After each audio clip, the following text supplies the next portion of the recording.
어제 하나님이 주신 말씀이 그 마지막 부분에 저 안식에 들어가기를 어떻게 해라, 힘을 써라.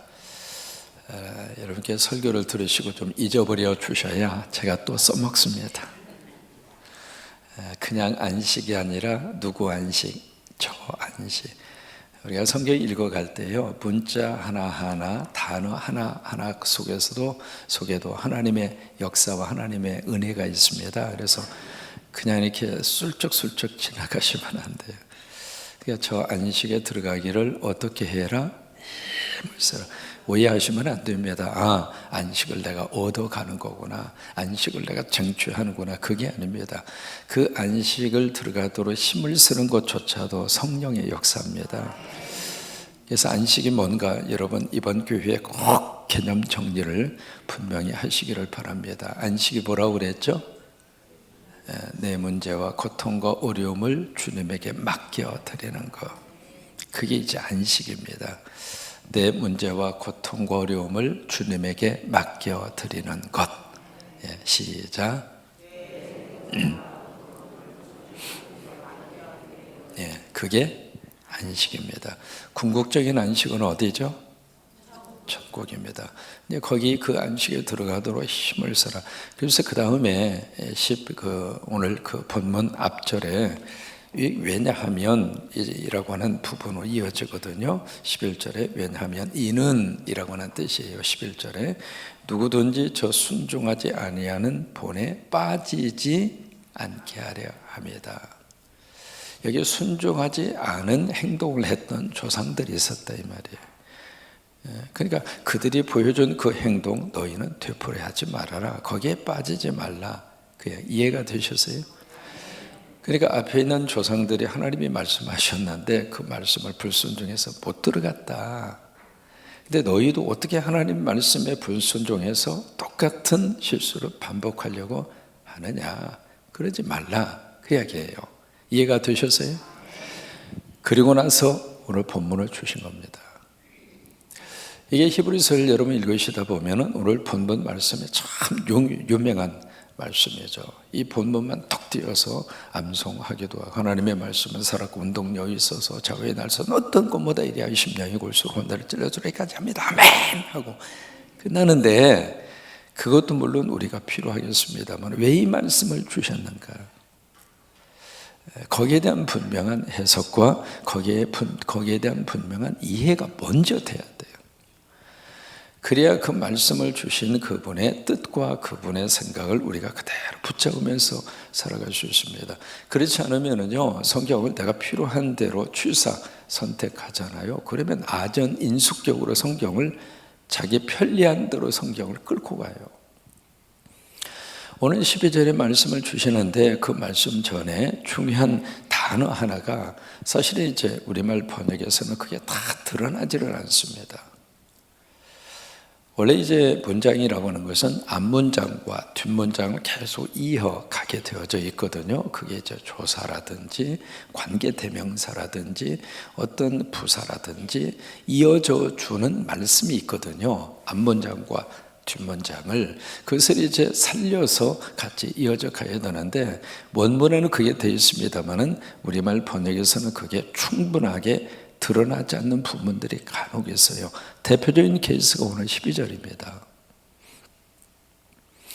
11절과 12절의 말씀이 어떻게 이어지느냐면요, 앞에서 본을 따르지 아니하게 함이니라.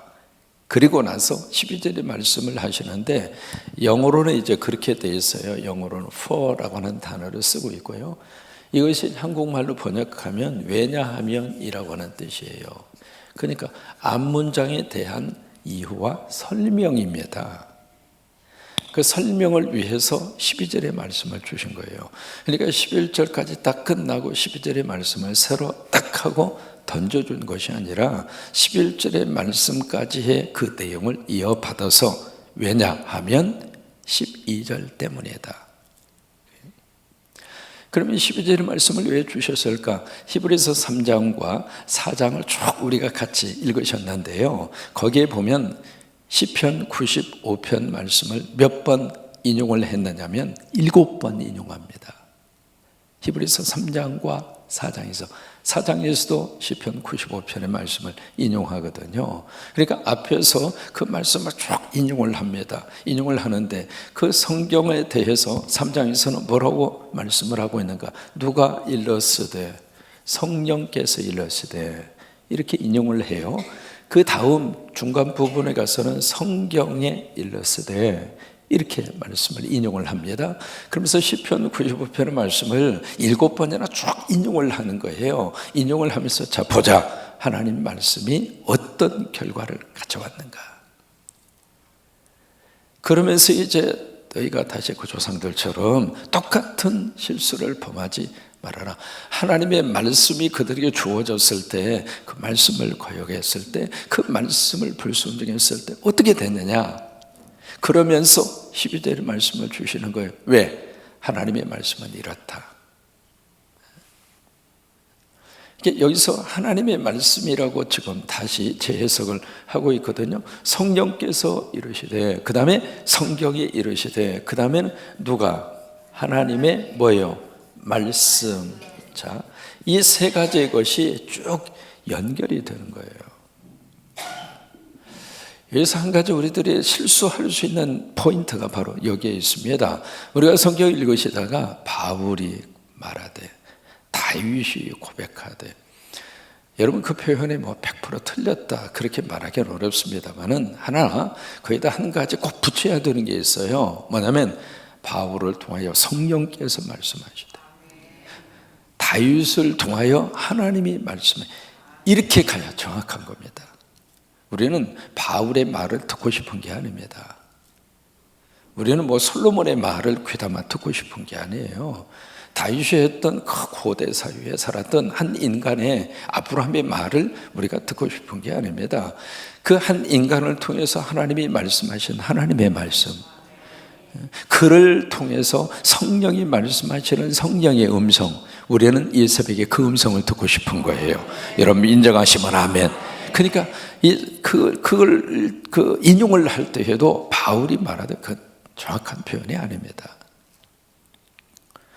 우리가 말하는 성경, 성경이라고 하는 말도 히브리서에 세 가지 내용으로 표현하고 있잖아요. 그래서 오늘 12절의 말씀도 마찬가지입니다. 하나님의 말씀은, 그러면 그 하나님의 말씀은 곧 뭐예요? 성경이다 그 말이잖아요. 그러면 이 성경은 결국 어떻게 의해서 우리에게 주어졌는가? 누구의 감동으로? 이게 이제 디모데후서 3장 16절이잖아요. 모든 성경은 하나님의 감동으로 되었습니다. 그 하나님의 감동이라고 하는 게 God breath라고 하는 단어를 쓰는데요, 하나님의 호흡이라고 하는 뜻이에요. 우리가 복음서를 읽으시면서 우리가 깜짝깜짝 놀라는 게 있습니다. 어떻게 마태나 마가나 누가나 요한 이 상황을 어떻게 기억하고 기록했을까? 한 가지 예를 들어볼까요? 게세마네 동산에 같이 올라갔습니다. 3명의 제자가 눈 뜨고 있었어요? 졸았어요? 졸았잖아요. 꼬박꼬박 졸은 정도가 아닙니다. 깊이 잠에 빠져 있었거든요. 예수님 와서 깨우잖아요. 졸고 있는 사람이 겟세마네 동산에서 예수님 무슨 기도했는지 어떻게 알아요? 근데 예수님의 기도가 어떤 기도했는지를 거의 다 써놨어요. 그게 바로 뭐냐면 누가 가르쳐 주신 거예요? 성령께서 알려준 거예요. 그러니까 이게 창세기부터 요한계시록까지 바로 성령의 거룩한 역사가 강물처럼 흐르고 있는 거예요. 그래서 여러분 성령 받아야 성경이 열립니다. 이게 지식으로만 성경이 열리지 않습니다. 그러니까 성령의 충만한 역사가 있어야 성경 전체에 맥이 흘러가는 거예요.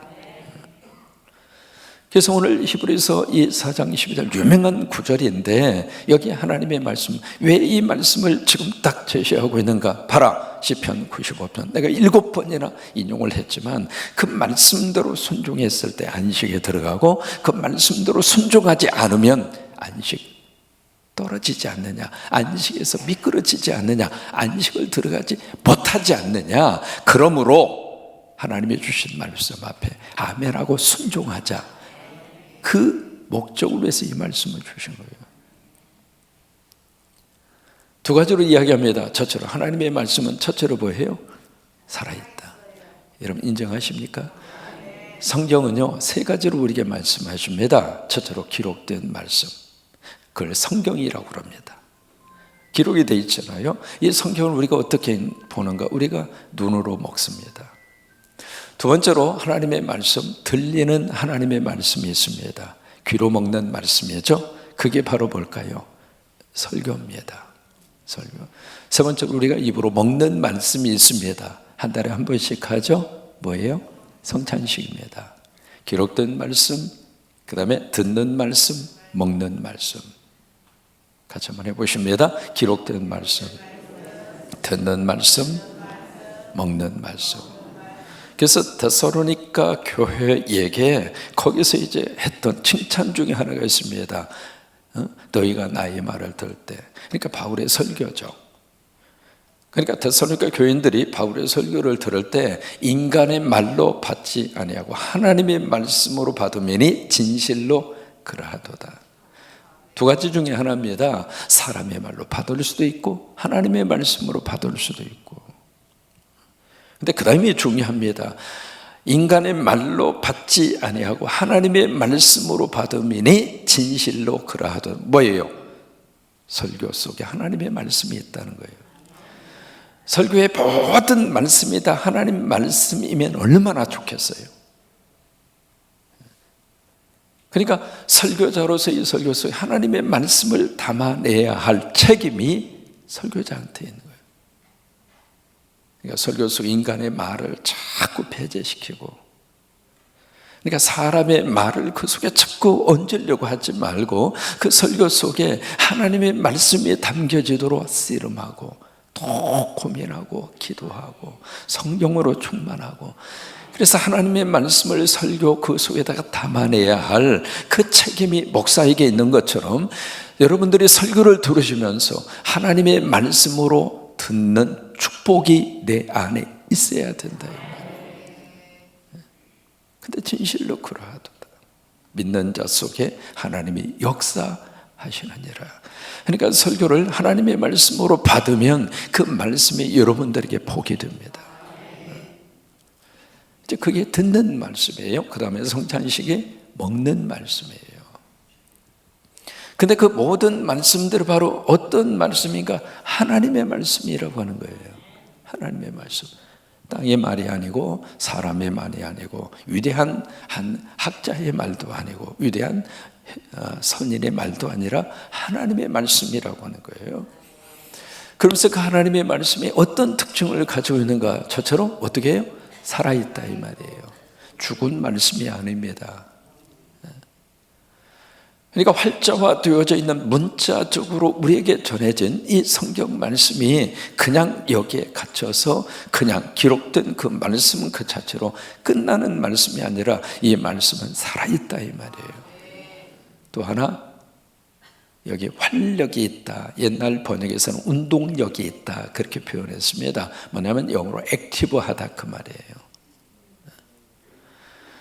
여러분 물고기가 말이죠, 작든 크든 살아있으면 가만히 있습니까? 아니면 바닥바닥 뛰면서 그렇게 막 움직입니까? 애기들 이렇게 태어나면은요 가만히 숨만 탁 쉬고 얌전하게 그러고 있어요? 아니면 애기가 어떻게 해요? 하나님의 말씀이 바로 그렇다고 하는 거예요. 하나님의 말씀이 살아있다. 그 이야기는 죽지 않았다. 하나님의 말씀은 지금도 호흡하고 있고 하나님의 말씀은 지금도 퍼덕거리고 있고 하나님의 말씀은 가만히 있는 그런 존재가 아니라 이 말씀이 내 속에 들어와서 역사하시고 말씀이 말씀된다고 하는 사실을 누가 증명하는가? 말씀이 증명합니다. 그래서 성경 말씀만 던져 놓아도 그 말씀이 아멘하면 그 말씀대로 내 속에서 역사가 나타납니다. 위로가 필요할 때 위로의 말씀을 던져 놓으면 그 말씀이 나에게 힘이 되고, 치유가 필요할 때 치유의 말씀이 내 속에 아멘으로 느껴지면 그 말씀이 나를 치유해 주고, 영적으로 내가 너무 방황하고 삶의 무거운 짐을 짊어져서 안식하지 못하고 사는데 하나님 말씀이 내 속에 막 와서 꽂히면 그 말씀이 내 삶의 위로가 되고 안식하게 하고 다시 한번 나를 세워주시고 용기를 내게 하시고 살아야 할 이유를 거기서 발견하고 그리고 천국을 바라보고 살아갈 수 있도록 그렇게 역사하시는 것이 바로 무엇인가? 말씀이에요. 말씀. 여러분, 가면 갈수록 강대상에서는 말씀이 증거되어야 합니다. 이것이 바로 말씀이 가지고 있는 두 가지의 특징이에요. 거기에 다른 것을 보탤 필요가 없습니다. 말씀 그 자체가 살아있고 그 말씀 자체가 운동력이 있습니다. 활력이 있습니다. 그러면 두 가지의 특징을 가진 이 말씀이 어떤 결과를 가져오게 되는가? 좌우의 날선 어떤 검보다. 검은 검인데 여러분, 칼을 보시면요, 이 칼은 한쪽 날만 세웁니다. 물론 이제 이렇게 양쪽 날을 세우는 그런 칼도 있겠습니다만은 여기 이 말씀을 어떻게 비유하는가? 좌우 양쪽 날이 예리하게 서 있는 검이라 그 말이에요. 이 검이라고 하는 말이 에베소서 6장에 가서 보시면 하나님의 전신갑주를 머리에서 발끝까지 쭉 우리에게 소개합니다. 혹시 기억하세요? 구원의 투구, 의의 흉배, 믿음의 방패, 그 다음에 성령의 검, 곧 하나님의 말씀, 그 다음에 뭐예요? 복음의 신발. 이렇게 해서 이제 쭉 해서 이 하나님의 전신갑주를 에베소서 6장에서 쭉 말씀을 하시는데 그 가운데 딱 하나, 공격할 수 있는 무기가 딱 하나입니다. 나머지는 다 방어용입니다. 공격할 수 있는 무기가 바로 무엇인가? 성령의 검. 그 다음에 해석을 해줍니다. 성령의 검, 곧 하나님의 말씀이라고 하는 거예요. 그게 오늘 히브리서 4장에서는 좌우의 날선 그 어떤 예리한 검, 그렇게 표현한 겁니다. 말씀 자체가 그런 능력과 그런 역사를 일으키신다 그 말이에요. 그래서 좌우의 날선 어떤 검보다 예리하여, 여기에 보시면은 마음의 무엇과 무엇이라고 말씀하시죠? 혼과 영과 및 관절과 골수, 네 가지입니다. 자, 혼, 영, 그 다음에 관절, 그 다음에 골수. 자, 보실까요? 이 네 가지 눈에 보이는 거예요, 보이지 않는 거예요? 가장 어떤 의미에서 인간이 접근할 수 없는 영역입니다. 그것까지라도 말씀은 거기까지도 들어간다 이 말이에요. 거기까지 이 말씀이 들어가는데 어떻게 들어가느냐면 그냥 들어갔으면 좋겠는데 그 말씀이 어떻게 들어가요? 찌르고 쪼개면서 들어간다 이 말이에요. 여기서 이제 말씀의 두 가지 역사를 우리가 볼 수 있는데요. 이 하나님의 말씀은 어떤 그 역사로 나타나가? 드러냄으로 나타납니다. 드러냄. 그 다음에 하나님의 말씀은 어떻게 나타나는가? 찌름으로 나타납니다. 여기에서 참 설교자의 고민이 있고요. 설교를 듣는 성도들의 참 현명한 지혜가 필요합니다. 뭐냐면 하나님의 말씀이 말씀으로 내 안에 다가올 때 포근히 감사 안아주면서 한없이 위로해 주면서 그렇게 와줬으면 얼마나 좋겠습니까? 물론 그렇게 하나님의 말씀이 나에게 와 닿습니다. 마치 꿀송이처럼 단 하나님의 말씀 내 속에 들어와서 내가 더 힘든데 그 말씀으로 사랑하는 딸아 힘들지? 내가 네 마음 알아. 두려워하지 말라, 놀라지 말라. 내가 너를 도와주리라. 나의 의로운 오른손으로 내가 너를 붙들어 주리라. 참으로 내가 너를 도와주리라. 위로하라, 위로하라. 내 백성을 위로하라. 너희는 마음에 근심하지 말라. 하나님을 믿으니 또 나를 믿으라. 이 말씀을 통해서 내 삶 속에 가장 위로해주고 다독거려주고 그런 설교와 그런 메시지만 내 안에 가득히 채워지기를 바라는데 물론 그럴 수도 있습니다만은 거기에 너무나 익숙해져 버렸어요.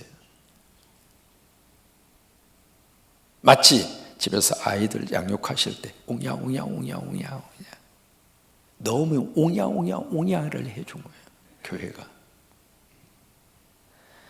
하나님의 말씀은 어떻게 우리에게 다가와 주는가? 이 두 가지로 다가와 준다는 거예요. 찌르고 쪼개면서 오는 거예요. 그래서 말씀이 내 속에요, 아프지만은 말씀이 나를 찌를 때는 찔러줘야 돼요. 그게 이제 말씀이 가지고 있는 역사하심인데, 우리는 그 말씀 앞에 대해서는 아이, 나 찌르지 말라고, 아픈데 왜 날 아프게 하느냐고, 지금 내가 죄를 지어서 막 지금 부끄러운데 회개하라고 왜 그런 설교를 하시느냐고, 내가 지금 잘못해서 막 숨고 싶은데 잘못했다고 하는 말을 왜 나한테 또다시 그 말을 듣게 하느냐고, 그러면서 아예 귀를 막아버리려고 하는 교인들이 있다 이 말이에요. 하나님의 말씀은요, 내 속에 다가올 때 그냥 찔러서 쪼개기까지 하는 아픔으로 때로는 그 말씀이 내 속에 다가온다 이 말이에요. 그게 은혜입니다. 그게 정말로 말씀이 말씀되는 순간입니다. 아프지만은 말씀이 나를 찌를 때는 아멘하고 받아들여야 내가 삽니다. 예배 마치고 사무실에 가서 이렇게 잠깐 앉아 있는데, 여러분, 설교자가요, 설교하기 전, 설교한 후 평생을 설교자로 살아오면서 설교하기 전 가장 예민합니다. 우리 성광교회에서는 제가 설교하기 전에 제 방에 와서 무거운 이야기를 안 해주셔서 참 고마워요. 아무리 급한 이야기를 할지라도 설교 전에는 설교자한테는 아주 그 순간이 설교 외에는 다른 말이 귀에 안 들어옵니다. 또 하나, 설교를 마치고 딱 들어가면 탈진됩니다. 그게 설교자입니다. 그래서 설교를 마치고 가면 아무것도 하기가 싫습니다. 탁 하고 그냥 주저앉아요. 한 번도 아니고요, 한 번, 두 번, 세 번이나 하잖아요. 그래서 이제 딱 가서 이렇게 앉아 있는데 갑자기 어느 분이 문을 팍 열고 들어와요. 여기서 그런 게 아니라 이민교회 할 때 그런 거예요. 딱 들어온 거예요. 그분이 누구냐면 카터 대통령이 한국에 왔을 때 거의 노잘린 여사가 2명의 한국 아이들을 입양을 해서 데려간 케이스가 있습니다. 그 중에 한 분입니다. 딱 들어오더니 뭐라고 하는 소리예요? 목사님! 왜? 어떻게 그럴 수 있어요? 뭐가요? 어제 저녁 우리 집에서 둘이 싸웠는데 그 싸운 그 이야기를 어떻게 강대상에서 공개적으로 할 수 있어요? 자, 한번 물어볼까요? 제가 그 집 싸웠는지 안 싸웠는지 알아요, 몰라요? 내가 어떻게 그 집 싸웠는지 안 싸웠는지 어떻게 알아? 그러면서 말했죠. 목사님, 강대상에서 어떻게 우리 부부 문제를 그렇게 이야기를 하느냐, 막 그러면서 말이죠, 얼굴이 빨개 가지고 막 그러는 거예요. 근데 내 속으로 그랬어요. 아, 오늘 은혜 받았구나, 오늘 은혜 받았구나, 은혜 받았구나. 여러분, 설교가 내 말씀으로 들려져야 은혜가 되는 거예요. 객관적인 말씀으로 설교를 자꾸 이렇게 객관을 시키잖아요. 그러면 그 설교는 지식과 정보 차원으로 흘러가 버려요. 그게 내 말씀으로. 그를 찔른 거잖아요. 그를 쪼갠 거잖아요. 그러면 찔려서 쪼갠 거기에 대해서 아멘, 아멘, 하나님의 상처 싸매 주세요. 더 이상 말씀으로 인하여 찔리고 쪼갤 일이 점점 줄어든다 이 말이에요. 그렇게 해서 도려낼 것을 도려내야죠. 없앨 것을 없애야죠. 우리 광연 관찰, 지금 그 나쁜 세포는 없애야 되잖아. 그 세포 그냥 감싸 안고 그냥 여기가 조사원이 그러고 싸매버리면 그게 제대로 치유받는 거예요? 아프지만은 죽일 걸 죽여야 되잖아. 그런 것처럼 하나님의 말씀이 내 속에 그런 역사를 하신다고 하는 거예요. 12절의 말씀 다시 한번 고백하십니다. 처음부터 끝까지 시작. 하나님의 말씀은 살아있고 활력이 있어 좌우의 날선 어떤 검보다 예리하여 혼과 영과 및 관절과 골수를 찔러 쪼개기까지 하며 또 마음의 생각과 뜻을 판단한다. 여기 뜻이라고 번역을 했는데요, 이 뜻이라고 하는 말이 영어로 attitude, 목지, 태도라고 하는 뜻이에요. 하나님의 말씀이 내 속에 들어와서 우리의 마음의 생각, 이 생각을 판단한다. 이 생각이 바른지 잘못됐는지 하나님의 말씀이 나를 판단한다, 이 말이에요. 두 번째, 내 마음의 태도를 하나님의 말씀이 판단한다, 그 말이에요. 마음의 태도가 잘 되어 있는 건지 잘못되어 있는지. 왜? 거기서 그 판단을 받아야 실수하지 않아요. 생각이라고 해서 다 옳은 생각이 아니거든요. 내 마음의 태도에 의해서 하루의 삶이 달라집니다. 오늘 하루 내 마음의 태도가 하나님 오늘 예배하고 오늘 하루 그냥 웃고 살게요, 감사하고 살게요, 그 태도를 가지면 그 말씀이 그 태도를 통해서 그래 오늘 하루 감사하고 살아라, 그 마음의 태도대로 그 말씀이 나를 그렇게 이끌어 가세요. 그러면서 13절 말씀에 13절 시작. 지으신 것이 하나도 그 앞에 나타나지 않음이 없고 지으신 것 모든 피조물들이 하나님 앞에 다 드러난다. 우리가 인정하잖아요. 그 다음에 우리의 결산을 받으실 분, 우리의 결산을 받으실 분, 그분이 누구예요? 하나님이죠. 이게 히브리서 9장이에요. 사람이 한 번 죽는 것은 정해놓은 이치이고 그 뒤에는 누구 앞에 서야 돼요? 하나님 앞에 서야 돼요. 그것이 바로 account, 회개한다 그 말이에요. 이 회개가 아니라 정산한다 그 말이에요. 우리가 연말 정산하잖아요. 그 의미예요. 우리 인생을 결산하시는 분이 계세요. 그분이 누구인가? 하나님이세요. 여러분, 죽으면 끝나는 게 아닙니다. 죽으면 우리 삶에 대한 결산을 합니다. 그래서 우리가 믿음으로 살아야 할 이유가 바로 여기 있는 거예요. 내가 이 땅에서 함부로 살고 내 마음대로 살고 그래요, 살아보죠. 그걸로 끝나면 모든 것들이 없어진다면 한 번 사는 인생 그렇게 좀 살아보지 뭐, 그런 생각 가질 수도 있겠죠. 그런데 내 인생에 대한 마지막 결산이 있다고 생각하면 여러분 그렇게 살 수 있습니까? 평생을 미워하고 평생을 악한 짓을 하고, 여러분 그렇게 해서 내가 하고 싶은 대로 막 남의 속 뒤집어 놓으면서 그렇게 내 마음대로 살고 죽으면 끝, 그런 삶으로 끝날 수 있는 삶이 아니라고 하는 거예요. 결산할 때가 있어요. 심판대 앞에 서야 할 때가 있어요. 그래서 오늘을 정직하게, 오늘을 말씀으로 살려고 애쓰는 거 아니겠어요? 그러니까 우리의 결산을 받으실 분, 그분이 누군가? 하나님이세요. 그 하나님 앞에 바로 눈앞에 만물이 벌거벗은 것처럼 다 드러나느니라. 왜 이 말씀을 줬을까? 그러니까 하나님 주신 말씀 붙잡고 예수 그리스도 안에서 뿌리를 깊이 내리고 결국 예수님이 주시는 그 안식을 누리면서 믿음의 삶의 자리를 지켜가라. 옛날로 돌아가지 말고, 과거로 돌아가지 말고, 유대교로 돌아가지 말고 복음 안에 하루하루 믿음의 삶을 살아가라. 여러분 오늘 하루가 그런 하루가 되시기를 주의 이름으로 축원합니다.